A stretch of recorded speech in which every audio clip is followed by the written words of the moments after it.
Hello दोस्तों, नमस्कार। Education from JMT YouTube channel पर आपका स्वागत है।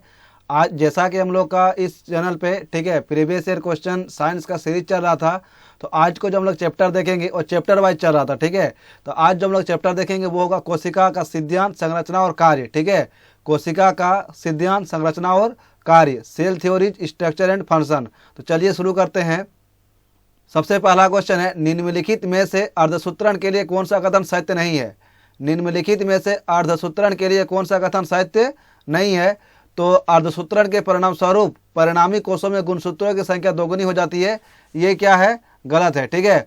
अर्धसूत्रण के परिणाम स्वरूप परिणामी कोषों में गुणसूत्रों की संख्या दोगुनी हो जाती है, ये क्या है, गलत है। तो हम लोग जान लेते हैं कि अर्धसूत्रण के लिए कौन कौन सा सही है। तो सबसे पहला सही क्या है, अर्धसूत्रण 2 चरणों में होता है, ये बिल्कुल सही है। अर्धसूत्रण 2 चरणों में होता है। उसके बाद अर्धसूत्रण के दौरान जनक कोषों के जीन परिणामों कोषों में मिश्रित हो जाते हैं, ये भी सही है। अर्धसूत्रण के दौरान जनक कोषों के जीन परिणामी कोषों में मिश्रित हो जाते हैं। उसका जनन ग्रंथि, जिसे हम लोग गोनेट क्या बोलते हैं, गोनेट, में अर्धसूत्रण युग्मक के उत्पादन के लिए होता है। जनन ग्रंथि में अर्धसूत्रण युग्मक के उत्पादन के लिए होता है, ये सही है। अब आगे देखते हैं, किस कोशिकांग को कोशिका का मास्टर कहा जाता है, मतलब कौन सा कोशिका का अंग है जिसे कोशिका का मास्टर कहा जाता है। तो कोशिका का मास्टर कहा जाता है नाभिक को। कोशिका का मास्टर किसे कहा जाता है, नाभिक को। किस कोशिका में मौजूद सबसे बड़े कोशिकांग कौन सा है, किसी कोशिका में मौजूद सबसे बड़ा कोशिकांग कौन सा है, यानी कि सबसे बड़ा कोशिका का अंग क्या है, तो वो क्या है, नाभिक। क्या है, सबसे बड़ा कोशिका का अंग क्या होता है, नाभिक, क्योंकि नाभिक के अंदर ही सब चीज रहता है, इसीलिए सबसे बड़ा अंग क्या होता है, नाभिक। और नाभिक को ही कोशिका का मास्टर कहा जाता है। अब आगे बढ़ते हैं। निम्नलिखित में से किस कोशिकांग को कोशिका का प्रोटीन कारखाना कहा जाता है। निम्नलिखित में से किस कोशिकांग को कोशिका का प्रोटीन कारखाना कहा जाता है। तो इसका आंसर होगा राइबोसोम। राइबोसोम को प्रोटीन का कारखाना कहा जाता है। निम्नलिखित में से कौन सा कोशिकांग केवल पशु कोशिका में पाया जाता है, मतलब कौन सा ऐसा कोशिका का अंग है जो केवल पशु कोशिका में पाया जाता है। तो इसका आंसर होगा लाइसोसोम। लाइसोसोम जो है सिर्फ किस में पाया जाता है, पशु कोशिका में पाया जाता है। जीवन की मूलभूत इकाई क्या है, तो कोशिका है। जीवन की मूलभूत इकाई क्या है, कोशिका। शरीर में लगी चोट की मरम्मत के लिए किस प्रकार की सेल विभाजन का प्रयोग किया जाता है। शरीर में लगी चोट की मरम्मत के लिए किस प्रकार की सेल विभाजन का प्रयोग किया जाता है। तो इसका आंसर होगा केवल समसूत्रण विभाजन, यानी कि केवल समसूत्रण विभाजन होता है अगर शरीर में किसी भी तरह का चोट लगा है और उसका मरम्मत के लिए। एक पशु के शरीर की सबसे बड़ी कोशिका इनमें से कौन सी है। एक पशु के शरीर की सबसे बड़ी कोशिका क्या है, तो सबसे बड़ी कोशिका होती है न्यूरॉन। क्या होती है, न्यूरॉन। ये जंतु कोशिका की सबसे बड़ी कोशिका होती है न्यूरॉन। निम्नलिखित में से कौन सा एक कोशिका में अधिक मात्रा में होने वाला अणु है। निम्नलिखित में से कौन सा एक कोशिका में अधिक मात्रा में होने वाला अणु है, तो इसका नाम है जल। क्या है, जल। कोशिका सिद्धांत किस पर लागू नहीं होता है, तो कोशिका सिद्धांत विषाणुओं पर लागू नहीं होता है। कोशिका सिद्धांत जो है विषाणु पर लागू नहीं होता है। तो किस पर लागू होता है, ये भी जान लीजिए। कोशिका सिद्धांत जीवाणु, कवक और शैवाल पर लागू होता है। जीवाणु, कवक और शैवाल पर लागू होता है, लेकिन विषाणु पर लागू नहीं होता है। यहाँ पर कुछ मिलान करना है, इसके बारे में जान लेते हैं। क्योंकि डीएनए जो है, डीएनए जो है क्या है, डीएनए गुणसूत्र है। डीएनए क्या है, गुणसूत्र है। लाइसोसोम, लाइसोसोम को आत्महत्या की थैली बोलते हैं। और माइटोकॉन्ड्रिया को पावर हाउस कहा जाता है। माइटोकॉन्ड्रिया को पावर हाउस, लाइसोसोम आत्महत्या की थैली, डीएनए गुणसूत्र। कोशिका प्रकार्यात्मक क्रियाओं का नियंत्रण कौन करता है। कोशिका प्रकार्यात्मक क्रियाओं का नियंत्रण कौन करता है, तो इसका आंसर होगा केंद्रक। क्या हो जाएगा, केंद्रक। केंद्रक क्या करता है, कोशिका के जितने भी कार्य हैं उसको मतलब नियंत्रण करता है। कौन, केंद्रक। सूत्री विभाजन के चरण का नाम बताइए। सूत्री विभाजन, सूत्री विभाजन के चरण का नाम बताइए जिसके दौरान विभाजित सेल के गुणसूत्र मध्य रेखा पर स्थित होते हैं। मतलब सूत्री विभाजन का वह कौन सा चरण है जिसके दौरान विभाजित सेल के गुणसूत्र मध्य रेखा पर स्थित होते हैं। तो इसका आंसर होगा मेटाफेज। क्या हो जाएगा, मेटाफेज। मेटाफेज में ही जो क्या होता है, मध्य रेखा पर स्थित होता है। पौधा में पाया जाने वाला नीला, बैंगनी व लाल फ्लेवोनाइड। पौधा में पाया जाने वाला नीला, बैंगनी व लाल फ्लेवोनाइड वर्णक किसकी उपस्थिति के कारण होता है? एंथ्रोसाइनिन। क्या हो जाएगा? एंथ्रोसाइनिन। एंथ्रोसाइनिन के कारण ही नीला रंग, बैंगनी रंग, लाल रंग होता है। ठीक है। निम्नलिखित में से कौन सा कोशिकांग पादप कोशिका में पाया जाता है किंतु पशु कोशिका में नहीं पाया जाता है? यानी कि पादप कोशिका में तो रहता है लेकिन पशु कोशिका में नहीं रहता है। तो इसका आंसर होगा क्लोरोप्लास्ट। क्लोरोप्लास्ट जो है सिर्फ पादप कोशिका में ही रहता है लेकिन पशु कोशिका में नहीं रहता है। ठीक है। अब कौन कौन सा यहाँ पर अंग है जो पादप कोशिका और पशु कोशिका दोनों में पाया जाता है? तो सबसे पहले होता है एंडोप्लाज्मिक रेटिकुलम, एंडोप्लाज्मिक रेटिकुलम, फिर राइबोसोम और माइटोकॉन्ड्रिया। एंडोप्लाज्मिक रेटिकुलम, राइबोसोम और माइटोकॉन्ड्रिया जो है ये जंतु कोशिका और पादप कोशिका दोनों में पाया जाता है। निम्नलिखित में से कौन सा घटक पत्तियों का हरा रंग प्रदान करता है? तो क्लोरोफिल। हरा रंग कौन प्रदान करता है पत्तियों को? क्लोरोफिल।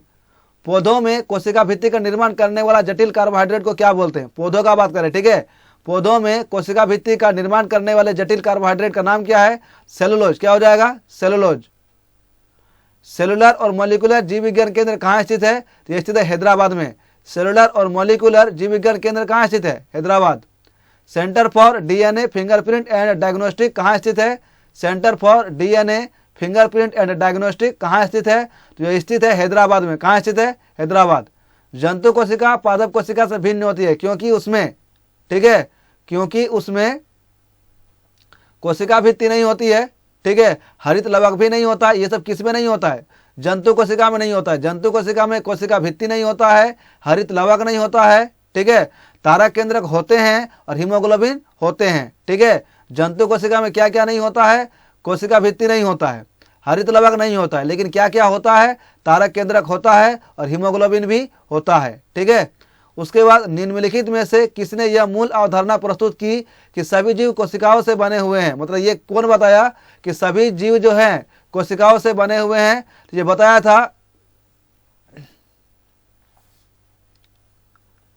टी स्वान। कौन बताया था? टी स्वान और लुई पास्टर ने बताया, सॉरी, टी स्वान, स्लाइडेन और स्वान ने बताया था। ठीक है। स्लाइडेन और स्वान ने बताया था इसके बारे में। ठीक है, कि जीवों का निर्माण कोशिकाओं से बना हुआ, ये कौन बताया था? स्लाइडेन और स्वान ने।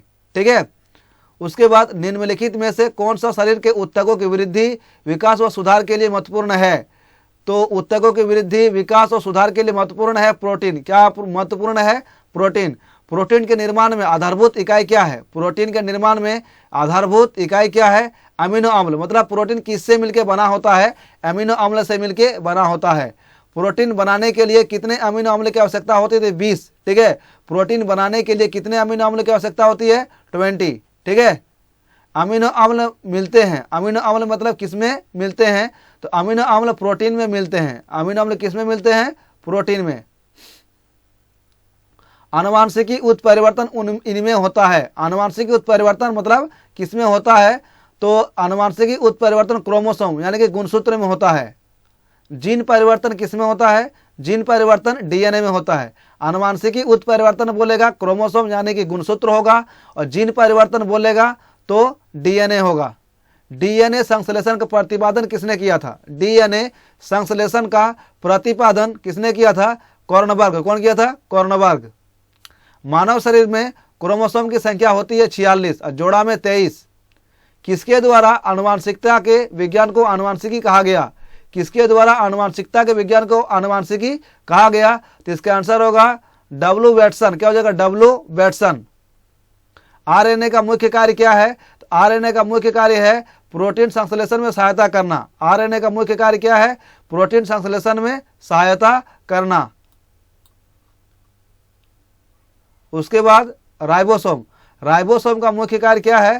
तो राइबोसोम जो है प्रोटीन, राइबोसोम का क्या काम है? तो प्रोटीन संश्लेषण करना। ठीक है। राइबोसोम का मुख्य कार्य क्या है? प्रोटीन संश्लेषण करना।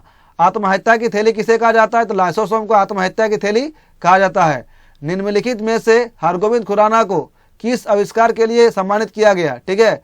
निम्नलिखित में से हरगोविंद खुराना को किस आविष्कार के लिए सम्मानित किया गया? तो इसका आंसर होगा प्रोटीन संश्लेषण। क्या हो जाएगा? प्रोटीन संश्लेषण के लिए हरगोविंद खुराना को सम्मानित किया गया था।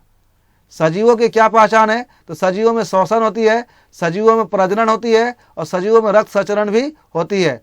सजीवों में श्वसन होती है, प्रजनन होती है और रक्त संचरण, ये सभी होती है। वनस्पति कोशिका और प्राणी कोशिका का अंतर किसकी उपस्थिति से स्पष्ट होता है?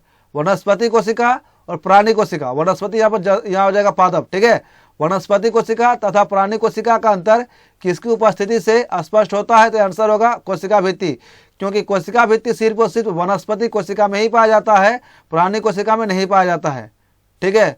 और ऐसा क्या है जो दोनों में पाया जाता है? माइटोकॉन्ड्रिया, केंद्रिका और प्लाज्मा झिल्ली। माइटोकॉन्ड्रिया, केंद्रिका और प्लाज्मा झिल्ली दोनों में पाया जाता है।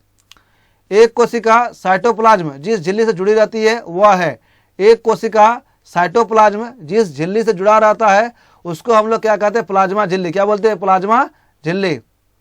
कोशिका के 4 अवयवों में उस कोशिका को पहचानिए जो पौधों की कोशिकाओं में पाया जाता है किंतु जानवर की कोशिकाओं में नहीं पाया जाता है। तो इसका आंसर होगा लवक। क्या होगा? लवक। लवक यानी कि हरित लवक का बात कर रहा है, ठीक है। प्लेस्टिड जिसको बोलते हैं, प्लेस्टिड जो है या फिर लवक जो है ये सिर्फ पादप कोशिका में ही पाया जाता है, जंतु कोशिका में नहीं पाया जाता है।